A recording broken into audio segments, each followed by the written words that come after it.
Hello guys, today we're going to be flying the TAL 154A1. It's a premium aircraft in the German tech tree, and it's one of the three that I have.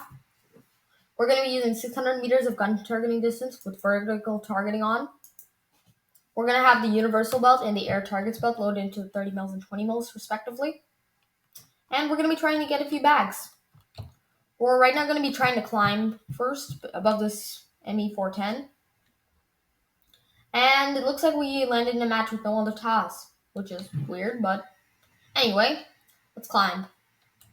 So the goal is to try to keep up 300 kilometers per hour airspeed and be able to get a lot of altitude, which is tricky, but but you can get really amazing climbs in this thing because it's an amazing climber.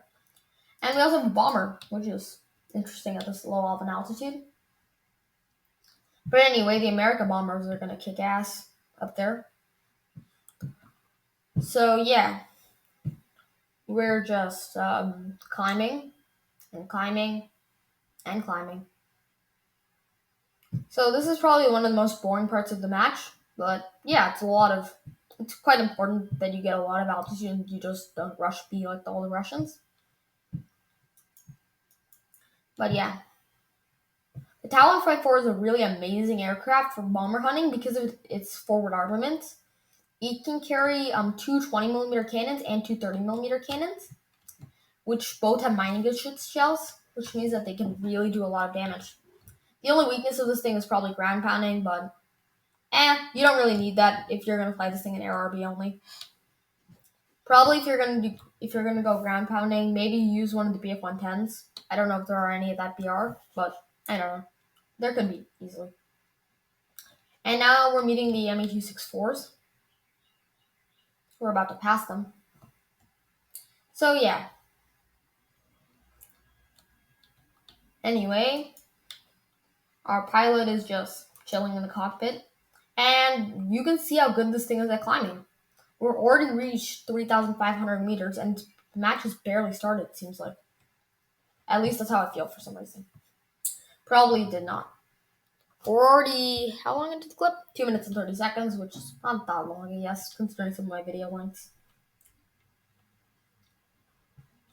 And, yeah. The other thing is that BF-109s can just climb insanely well, so you can't really compete with them. So you might as well just go for speed now. Because the American fighters don't climb particularly well, and we're versing the Americans and the British. Spitfires are not known for being the best climbers in the world. And our goals right now are going to be Black Widows, and we're going to be trying to get some, what's it again? Mosquitoes and stuff. If we get lucky, we might face some twin-engine aircraft. But otherwise, we're just going to try to boom and zoom some bombers, like some B-17s. Or maybe either Lancasters, this BR. I don't know. So yeah, that's the TAL 154. Anyway, if you guys have any suggestions for my videos, please put them in the comments. I don't know if there are that many of you watching my YouTube videos right now, but I don't know. If you have any suggestions, put them in the comments.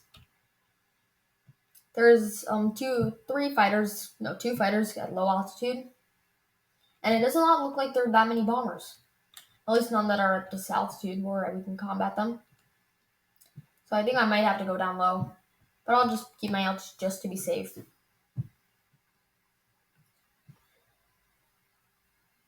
Anyway, yeah, some Tempests are ground pounding. No way we're getting them. And SB2C. This thing is really effective, though, at most of its duties. It can really take out a lot of bombers. Oh, and P-61's just whooping ass down there. Open! There's the bomber group. Let's go. Because we're going to go for the leader, the Halifax. 4 kilometers out, 3 kilometers out, basic stuff. And it looks like the other guys are going for the B-17s. I think I got the unlucky one because the Halifax is slightly more strong than the other ones, but they should be easy meat for the 20 mils and 30 mils.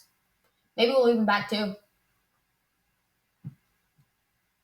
Anyway, the ticket bleed from bombing bases is insane. But I think we might be able to take this guy before he does anything bad for our bases.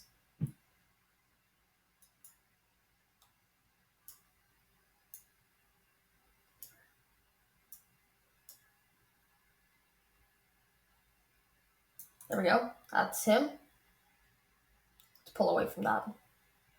Because we don't want to be put into a firing mess.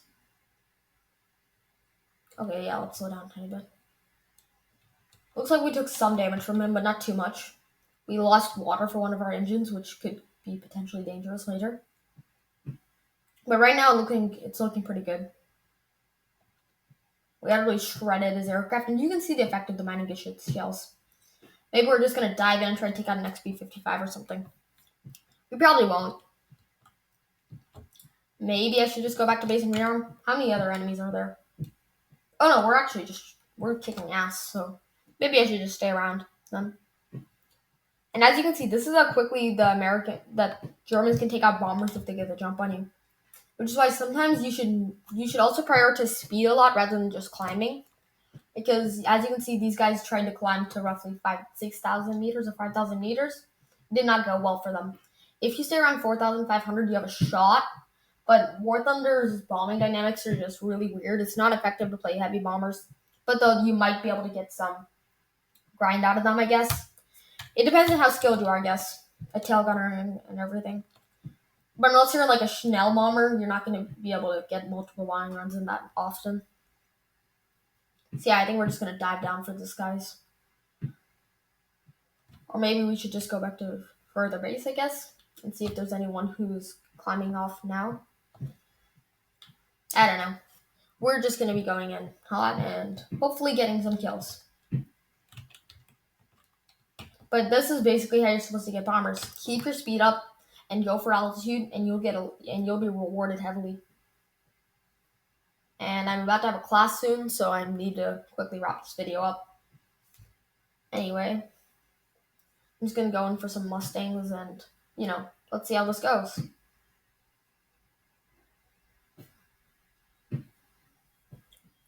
Do do do do do do do. Do do do. Sorry. Coming in hot, and we're going for the XB-55, I think. Or maybe we should go for the Mustang and help our BF-109 friend. Yeah, we should definitely do that. Or should I go for the P-47? Shit, now I'm confused. I don't know. Maybe we'll go down low, though. I think the P-47 would be something which will be a much better target for us. Yeah, okay, those guys are dead. Yeah, that F-6F is coming down low, so we should be able to cause some damage. Maybe we'll get him. So yeah, the tactic is that we're going very quickly right now, so we should try to bleed our speed really fast. Because otherwise we're just going to overshoot everyone and we're not going to be able to hit a bloody thing. And we have the tactical superiority here, so we shouldn't be too worried. There we go, that's a P-47, easy money.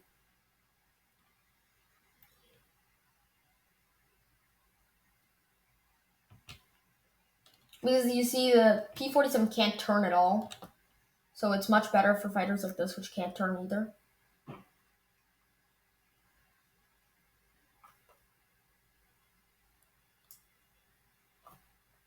We hit him? Damn it. I don't think that the P-47 is only going to get hit by a 20 mil and a 30 mil.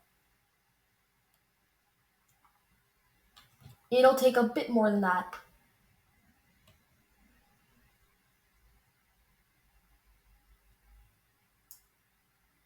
There we go. That is him. And we should be RTB around now.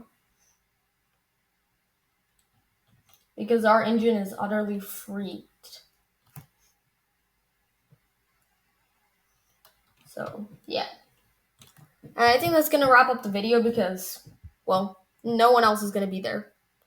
But I think I might just show you some of my flight back to base and show you how hard it is to fly this thing with one engine only. And also, don't think I'm trying to hit an ad revenue limit. I don't monetize any of these videos. So yeah, we're just going to be trying to hit the bases.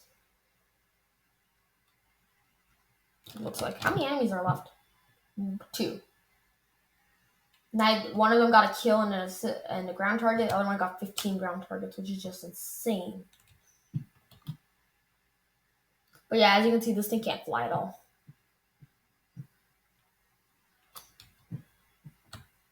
Okay, that's the film. Thank you.